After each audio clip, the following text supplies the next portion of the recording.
Paz do Senhor, graças a Deus mais uma vez estamos aqui para compartilhar um pouco mais da palavra de Deus, trazer um pouco mais daquilo que o Senhor tem colocado no nosso coração e compartilhar do seu evangelho, né?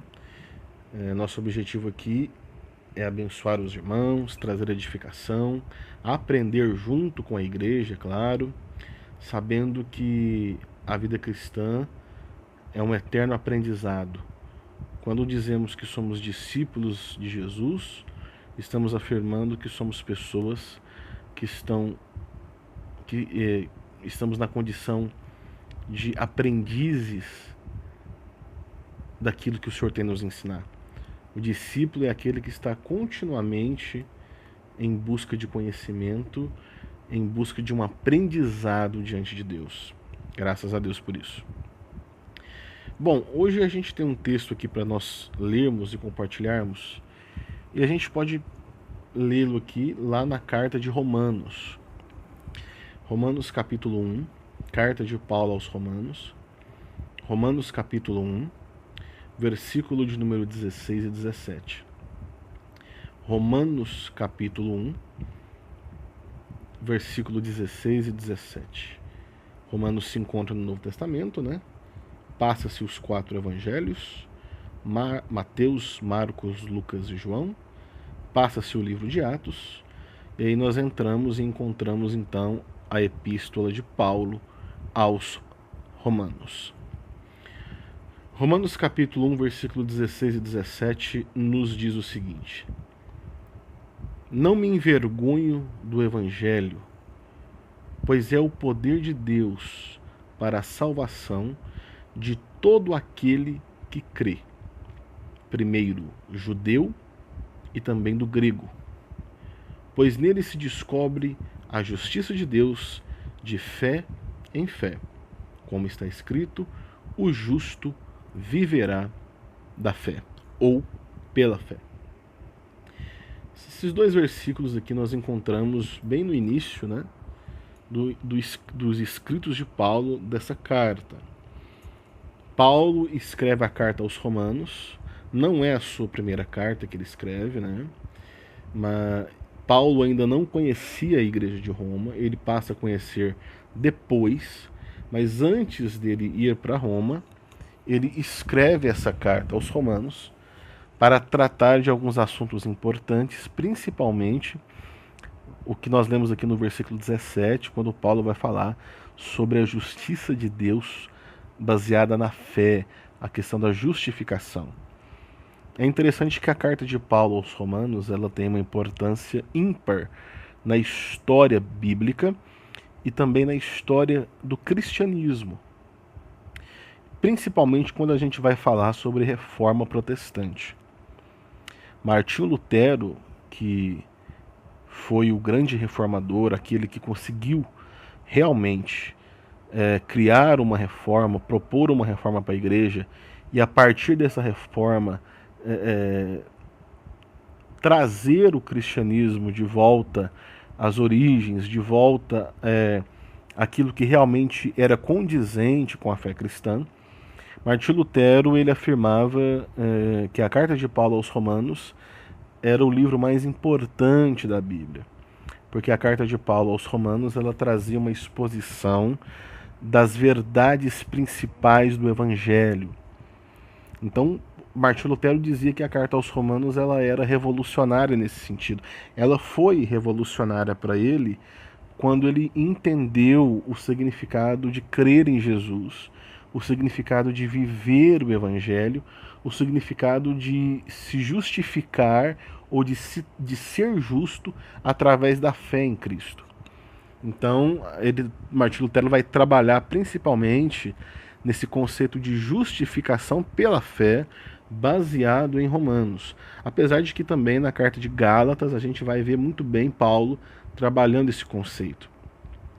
Mas foi lendo a carta de Paulo aos Romanos que Martinho Lutero foi despertado e ficou, né, inquieto, digamos assim, e que foi através desse texto do estudo dessa carta que ele acordou, né, e viu que a espiritualidade cristã e toda aquela religiosidade que envolvia-o estava um tanto distante do que a Bíblia, do que as Escrituras realmente ensinavam. Então a gente tem aí, a gente consegue contemplar, digamos assim, a importância dessa carta, né? E juntamente com toda a Escritura, né? A carta aos Romanos ela teve essa importância, mas toda a Escritura, né? Nós sabemos que toda a Escritura é inspirada, conforme nós lemos em Timóteo. Então hoje a gente precisa trabalhar um tema que seria o que é o Evangelho. Lemos aqui 2 versículos e vamos trabalhar esse tema. O que é o Evangelho?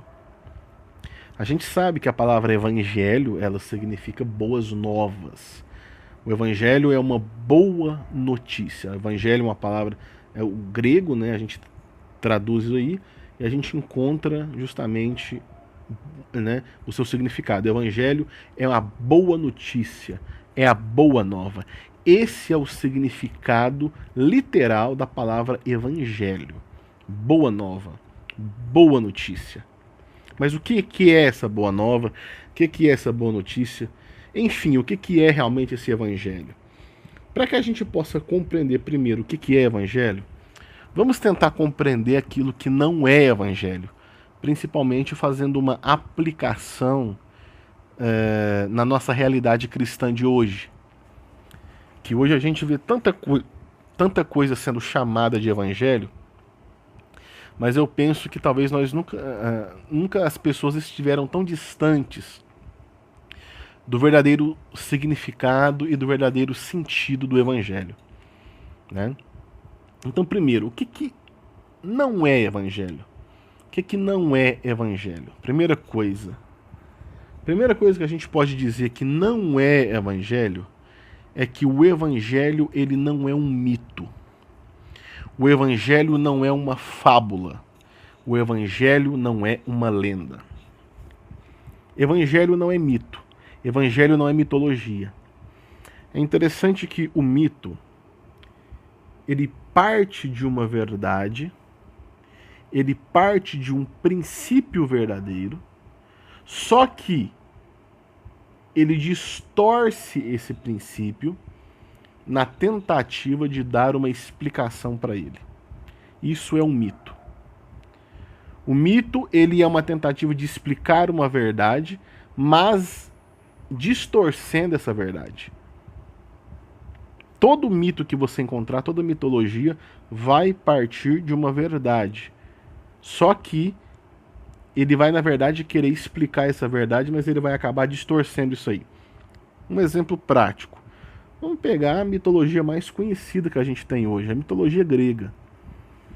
O que foi a mitologia grega? Como que surgiu a mitologia grega? A mitologia grega ela surge numa tentativa de se explicar o mundo, de se explicar principalmente a origem do mundo. Então ele parte de uma verdade. Qual que é a verdade? Que o mundo teve uma origem. O mundo, como nós conhecemos, ele teve uma origem, ele se originou. Isso é verdade. O mundo não é eterno, ele teve um início. Então a mitologia, ela quer tentar explicar esse início. E o que a mitologia grega vai dizer? Ela vai dizer que o mundo ele surge do caos. Que na verdade do caos surgem primeiramente os deuses gregos, e os deuses gregos, dos deuses gregos surge o mundo.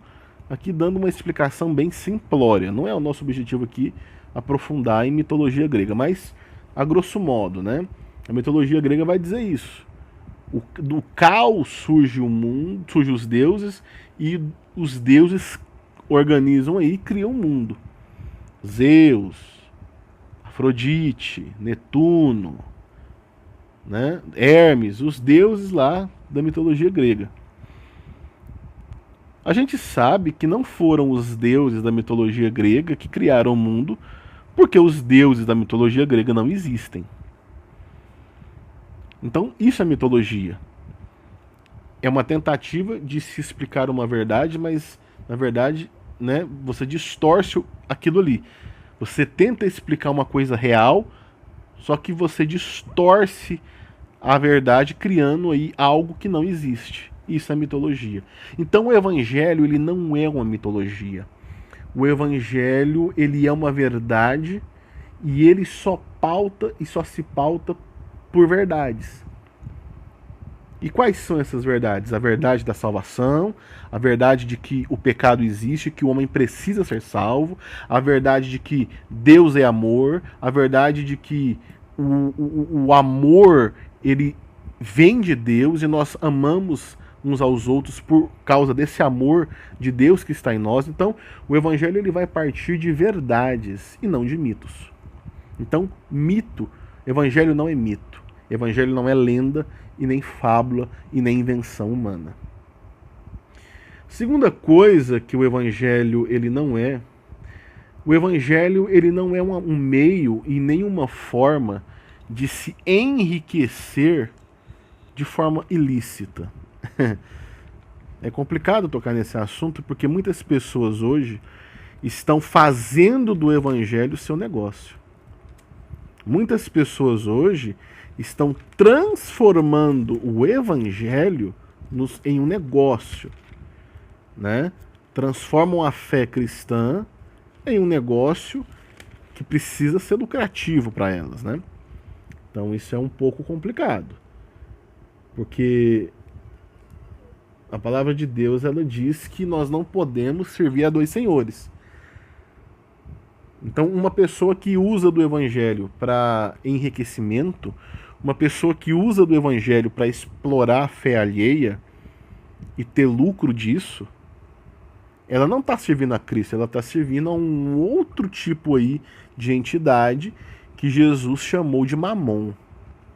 Mateus capítulo 6, Evangelho de Mateus capítulo 6, versículo 24, diz o seguinte: ninguém pode servir a dois senhores, ou há de odiar um e amar a outro, ou se devotará a um e desprezará outro. Não podeis servir a Deus e a Mamon, ou não podeis servir a Deus e as riquezas.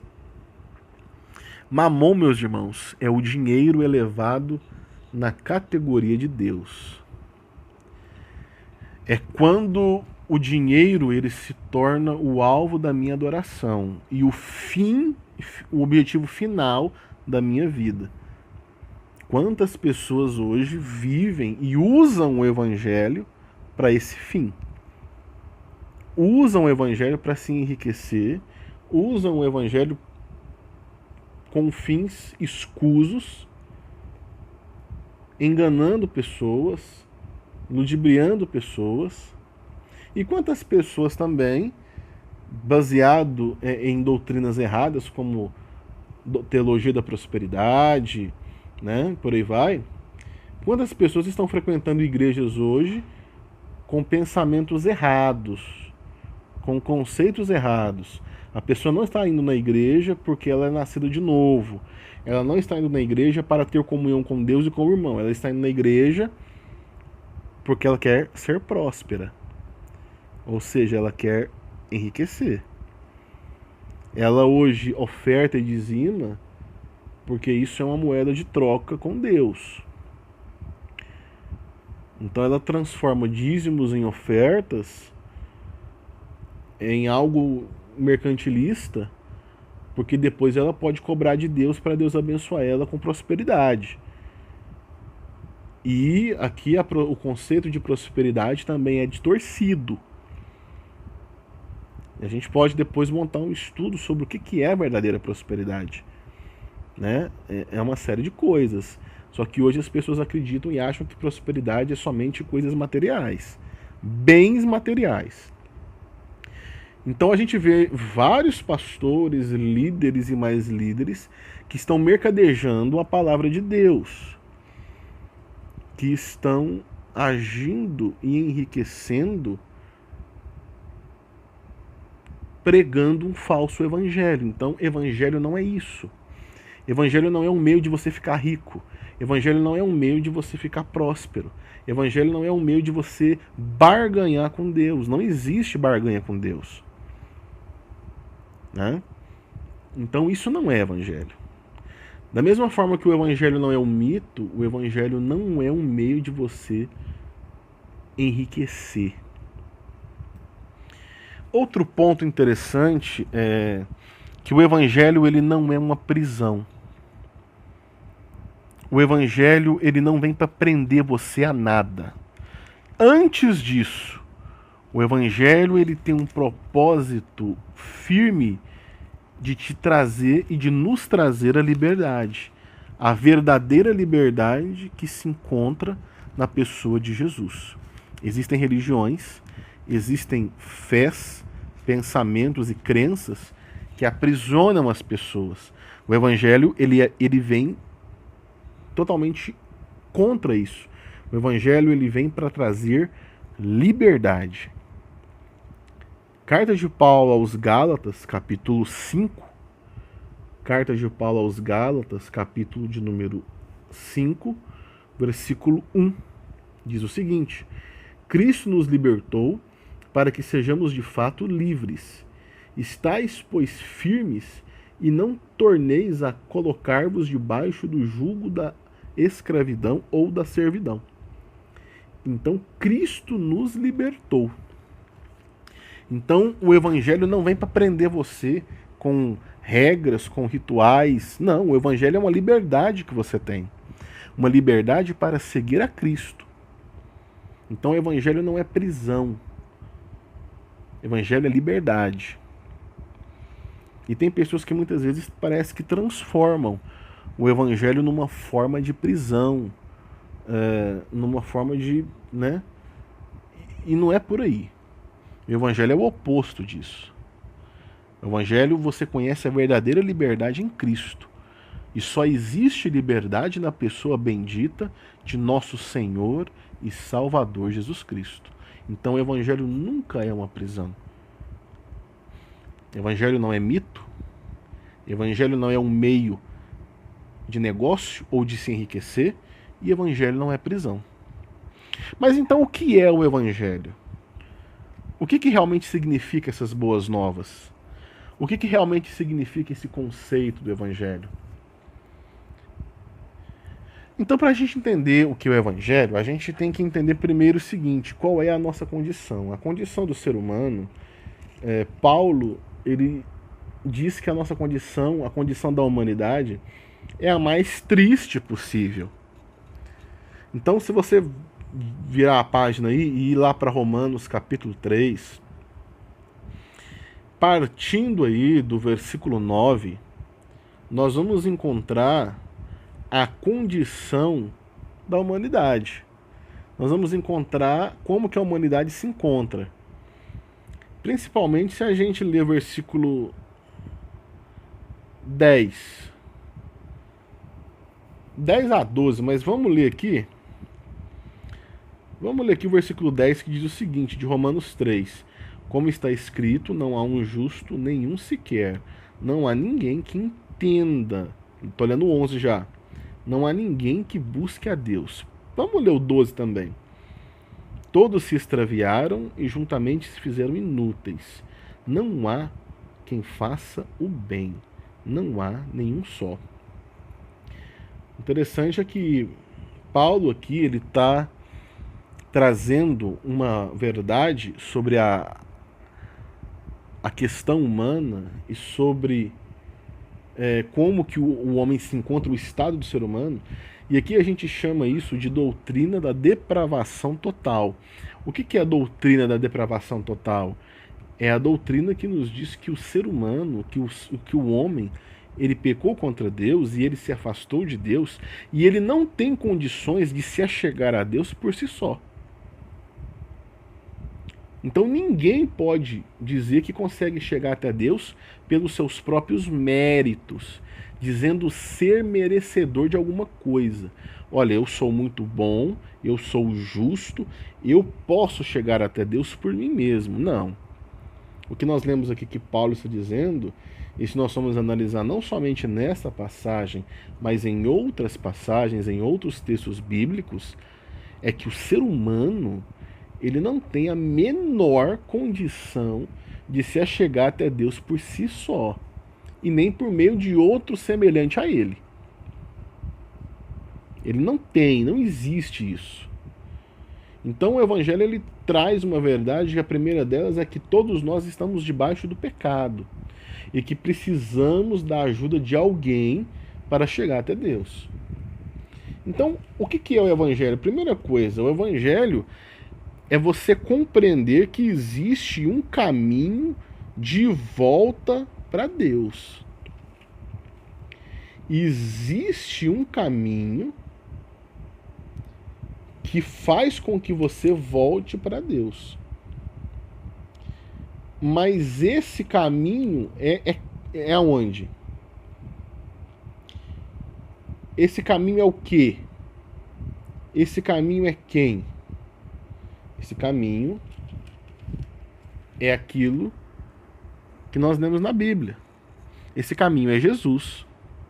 Jesus disse: eu sou o caminho, a verdade e a vida. Glória a Deus por isso. O caminho é Cristo. Então existe um caminho de volta para Deus.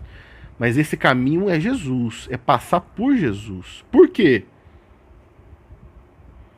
Porque foi Jesus que se sacrificou no nosso lugar. Foi Jesus que deu a sua vida por nós. E aí nós lembramos aqui o texto áureo da Bíblia, né? Que é João 3,16. Deus amou o mundo de tal maneira, deu seu Filho unigênito para todo aquele que nele crê, não pereça, mas tenha vida eterna. Todo aquele que crê em Jesus, todo aquele que crê no sacrifício de Jesus, todo aquele que entende que Jesus é Salvador. Jesus é aquele que assumiu a nossa culpa diante de Deus. Por isso que ele se torna o caminho. Ele se torna a ponte que leva o homem a Deus.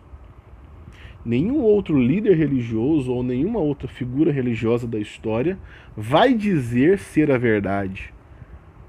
Você vai ver líderes religiosos dizendo que estão em busca da verdade. Jesus, ele foi contrário disso. Ele disse: eu sou a verdade. Eu sou o caminho. Então o Evangelho é compreender que existe um caminho de volta a Deus, porque nós não podemos chegar até Deus por nós mesmos. Chegamos até Deus através da fé em Jesus, através do sacrifício de Cristo, através da obra de salvação feita por Jesus. Então é a salvação em Cristo que nos leva até Deus. Evangelho também é compreender que da mesma forma que caminhamos até Deus através de Jesus, o Evangelho nos faz compreender que nós precisamos permanecer em Deus. Não é somente ir até Deus, mas é permanecer nele. Permanecer nessa reconciliação que foi feita por Jesus. Então isso é uma verdade extremamente importante que nós precisamos entender. E aí nós lemos um outro texto de Paulo que se encontra em Colossenses, carta de Paulo aos Colossenses, capítulo de número 1. Capítulo 1, o versículo 23. Então Colossenses 1, 23 vai nos dizer o seguinte: se é que permaneceis fundados e firmes na fé, não vos deixando afastar da esperança do Evangelho que ouvistes, o qual foi pregado a toda criatura que há debaixo do céu, e do qual eu, Paulo, fui feito ministro. Então Paulo está dizendo aqui para a igreja de Colosso a importância de permanecer na fé, porque essa permanência nos coloca em um fundamento de esperança, que é o Evangelho. Então, além de nos levar até Deus, entender o que é o Evangelho é entender que nós temos que permanecer em Deus. É entender que nós estamos firmados em Deus. É entender que nós estamos agora ligados em Deus. Isso é o Evangelho. Essa é a boa notícia. que a condenação que existia contra nós, essa condenação agora é passada. Porque nós não somos mais pessoas alvos dessa condenação.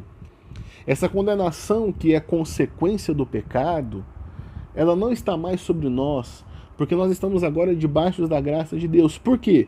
Porque nós andamos nesse caminho que é Jesus e permanecemos agora firmes em Deus, nessa reconciliação que foi feita através de Jesus, nessa justificação que é feita quando aceitamos Jesus. Então isso é evangelho. Isso é compreender a verdadeira noção do evangelho. Porque infelizmente essas verdades parecem que estão sendo esquecidas. Infelizmente essas verdades parecem que estão sendo deixadas de lado. E hoje você simplesmente, como nós dizemos, hoje é fabricado uma noção de evangelho. Hoje as pessoas parecem que, algumas pessoas que frequentam a igreja, elas não estão mais entendendo que elas precisam trilhar esse caminho, aceitar esse Jesus, se arrepender dos seus pecados, entender que são pecadoras e que precisam de Cristo. Hoje as pessoas estão indo na igreja buscando soluções para seus problemas materiais. Mas o maior problema de todos, que é espiritual, muitas vezes passa batido. E isso é sério. E aí nós temos que entender uma última noção do que seria o Evangelho. Se nós entendemos que o Evangelho é um caminho de volta para Deus, se nós entendemos que o Evangelho é permanecer em Deus agora, que fomos perdoados, que fomos aceitos, nós temos que entender que o Evangelho vai nos fazer ter um estilo de vida que é totalmente contrário aos princípios e ao estilo de vida desse mundo. Por quê? Porque esse mundo ele está numa condição um tanto complicada. Esse mundo ele está numa condição que está afrontando a Deus, né? Então veja bem, quando nós vamos lá para a primeira carta de João,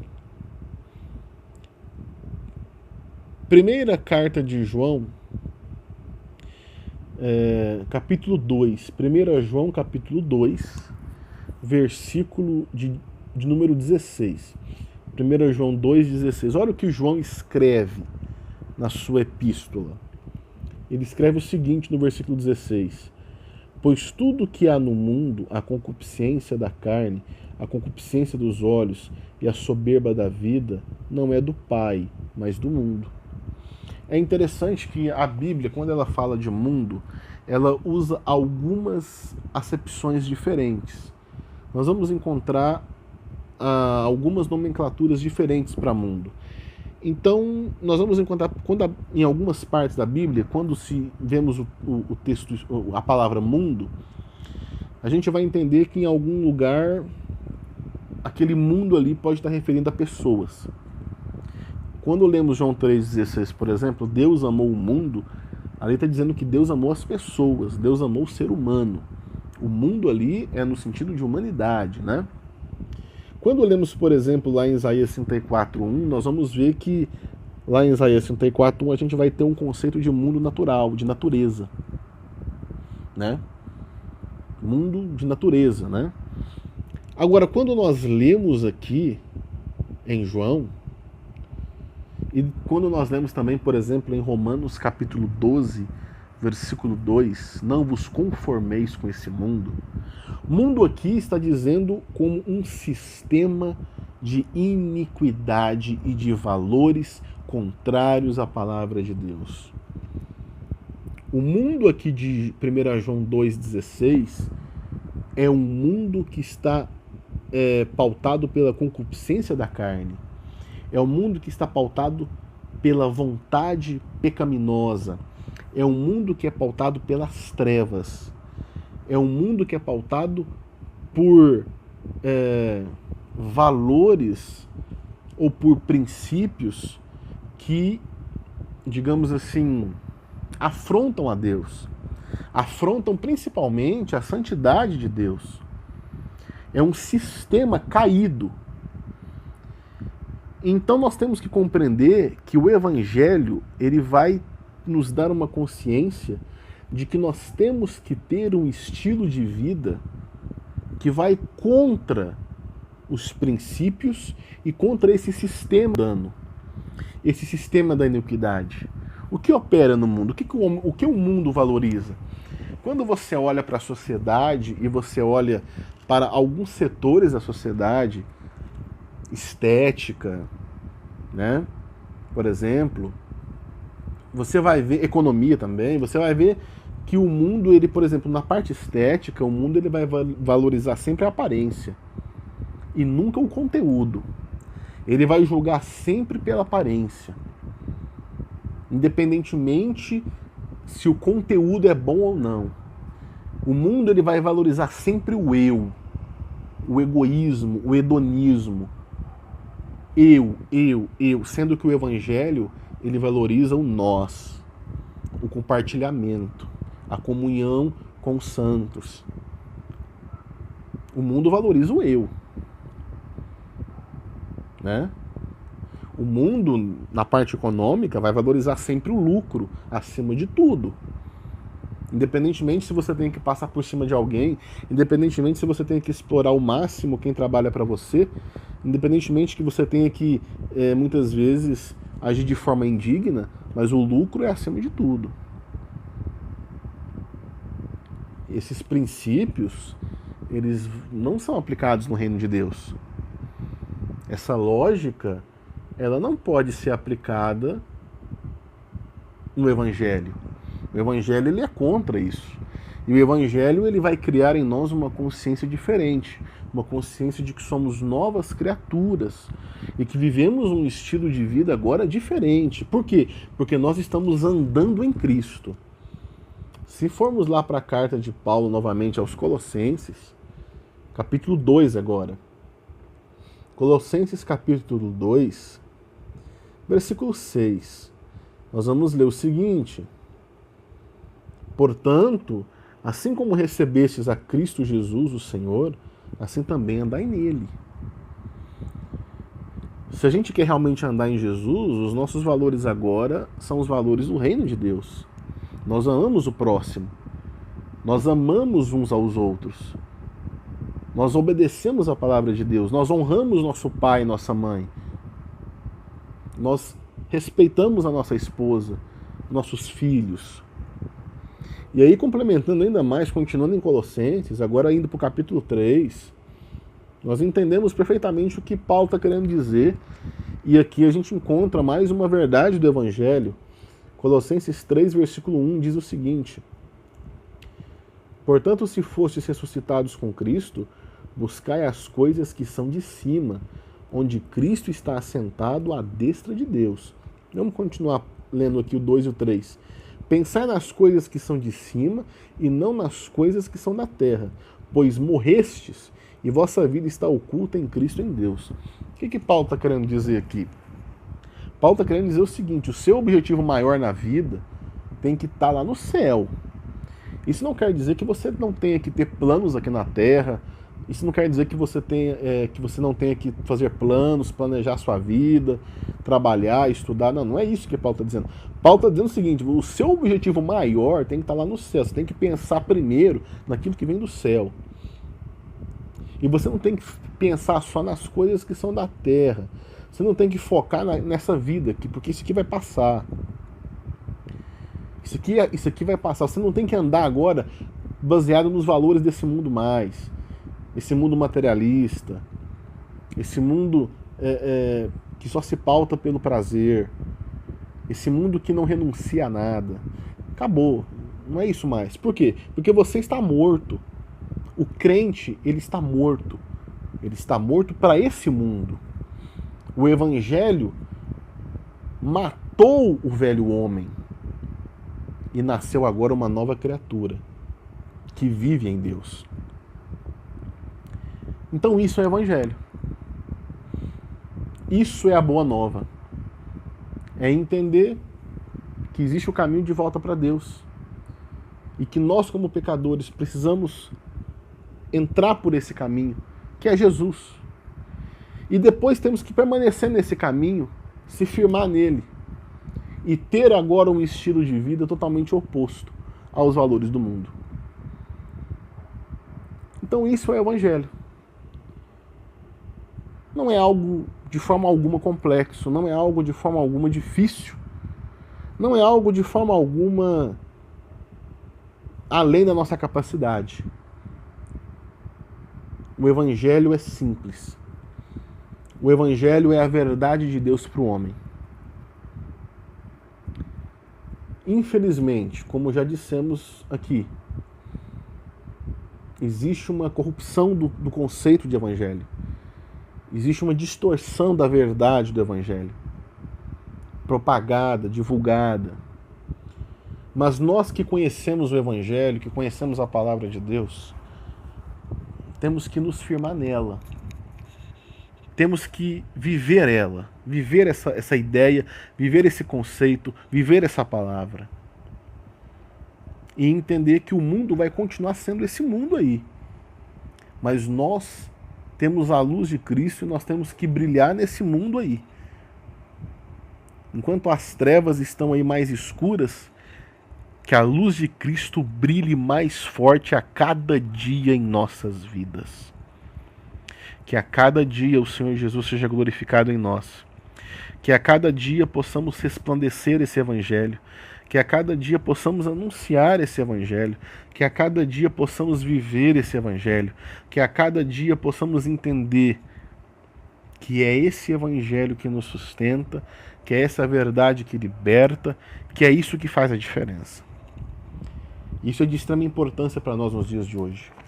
Porque nos dias de hoje existe aí essa perversão, existe essa distorção, existe esse falso evangelho, mas nós temos a verdade, nós conhecemos a verdade. E nós temos que nos pautar por essa verdade e divulgar esta verdade e viver essa verdade. Que o Senhor Jesus nos ajude, que o Senhor Jesus tenha misericórdia de nós, que o Senhor Jesus nos ajude a entender e a compreender cada vez mais a sua vontade, o seu propósito, o seu querer e principalmente o seu evangelho, para que possamos verdadeiramente sermos discípulos dele, verdadeiramente sermos novas criaturas e a cada dia não nos conformarmos com esse mundo e nem com os valores desse mundo, mas glorificarmos a Deus e a viver para ele e somente para ele. Que Deus nos ajude, que o Senhor Jesus nos abençoe e que o seu Santo Espírito fale melhor em cada coração. Amém.